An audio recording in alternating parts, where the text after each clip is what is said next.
भी गए भैया अयोध्या दर्शन करने। अब अपन हाथ से कभी हर जगह हम तो अपने मूड में रहते, अपनी मस्ती में रहते, तो एक बाबा जी मिल गए। हमने बाबा जी से कहा प्रणाम बाबा, आप कैसे हैं? बाबा ने कहा अरे बेटा हम तो सन्यासी हैं, हमारा राम लला हमको जैसे रखता है हम वैसे ही हैं, तुम तो खुश हो ना बच्चा। मेरा जवाब अच्छा लगे तो ताली बजाना। मैंने कहा बाबा हम सांसारिक लोग हैं, हमारी सीता हमको जैसा रखती है हम वैसे ही हैं। हाँ तो मैं ज्यादा देर गंभीर नहीं हो सकता। हाँ क्या इतना इतना ज्ञान और इतना अपने से होता ही नहीं, अपने को बर्दाश्त ही नहीं इतना ज्ञान। हाँ अद्भुत है। लेकिन महिलाएं बैठी हैं, मैं महिलाओं का बहुत सम्मान करता हूं। हाँ मतलब हाँ करना ही पड़ेगा, और कोई चारा है ही नहीं। शादियों का सीजन आ रहा है, अब बहुत सारी शादियां होंगी, शादियों का सीजन आ रहा है। महिलाओं की केवल दो ही समस्या है, मैं पहली बोलूंगा दूसरी नहीं बोलूंगा, दूसरी जो समझ जाएंगे वो तालियां बजा देना। महिलाओं की केवल दो ही समस्या है, जब वो बहू बनती है तो उन्हें सास अच्छी नहीं मिलती।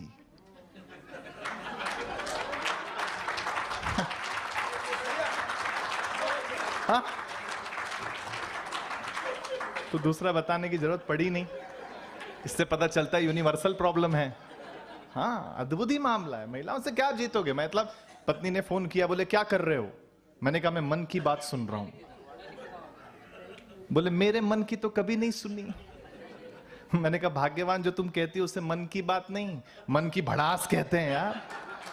हाँ, लेकिन मुझे लगा कि जाना घर ही है तो कवर करो।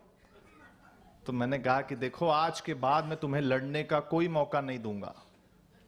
अब वो मोदी जी के भक्त है, उसने कहा मैं आपके दिए हुए मौकों की मोहताज नहीं हूं, मैं आत्मनिर्भर हूं।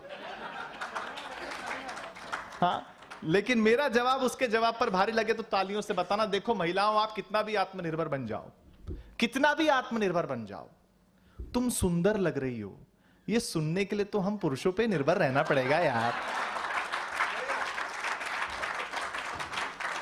हाँ तो समय अपनी गति से है, लेकिन मैं बहुत जल्दी से एक कविता सुना देता हूं, क्योंकि श्वेता जी को भी सुनना है, सुदीप भैया को भी सुनना है, और अंजुम जी को तो मैं खुद सुनना चाहता हूं। एक बहुत जल्दी से कविता सुना देता हूं, क्योंकि भैया ने भी चर्चा की थी कि कविता का कम हो रहा है वजन मंचों पे, तब मैं एक कविता मनोरंजन पक्ष मैंने आपका करवा लिया है। अब समय बहुत कम है, इसलिए निवेदन है कि अगली बार इसको और बढ़ाइएगा तो हम थोड़ा अच्छा और सुनाएंगे। मैं एक अंतिम रूप से कविता सुना देता हूं। ये दुनिया जो है वो बैक टू बेसिक्स हो रही है आदरणीय पचौरी सर, ठीक है ना। पहले 5 स्टार होटल में जब हम जाते थे तो हमें चाय महंगी महंगी क्रॉकरीज में सर्व की जाती थी, अब कुल्हड़ में दी जा रही है। कपड़ों के मामले में भी जो पुराने दौर का फैशन था वो आ रहा है।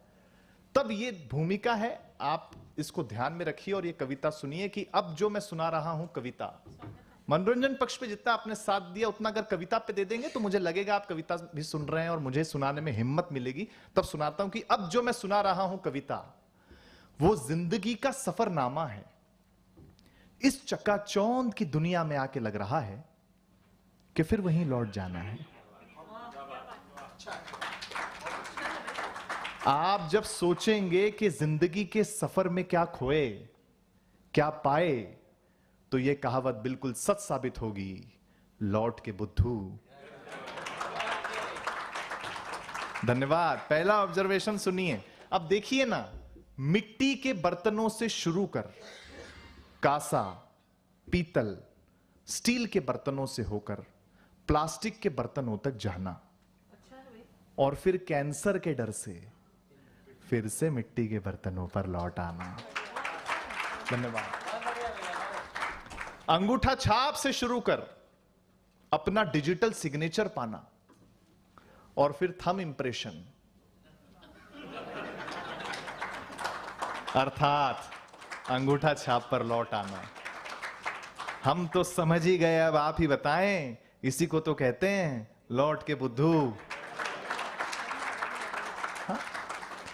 गरीबी में फटे फुटे कपड़ों से काम चलाने से लेकर सूती, टेरिलॉन, पॉलिस्टर, लीनन तक जाना, और फिर ब्रांड के नाम पे फिर से फटे फुटे कपड़ों पर लौट आना। खेत में पसीना बहाने से घबराकर पढ़ लिखकर एसी कमरों तक जाना और फिर ऑर्गेनिक फूड की तलाश में फिर से पसीना बहाना।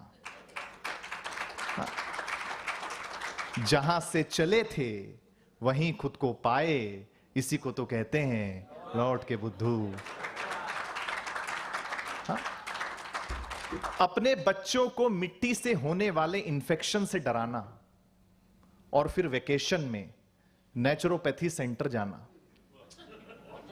और वहां खुशी खुशी मडबाथ अर्थात मिट्टी से नहाना। गांव, जंगल, नदी, पहाड़ से निकलकर अपने आप को डिस्को, पब, मैकडी, स्टारबक्स में पाना और फिर मन की शांति के लिए फिर से प्रकृति की तरफ लौट जाना। हाँ, आखिर हम आपको कितनी बार बताएं, इसी को तो कहते हैं लौट के बुद्धू घर को आए।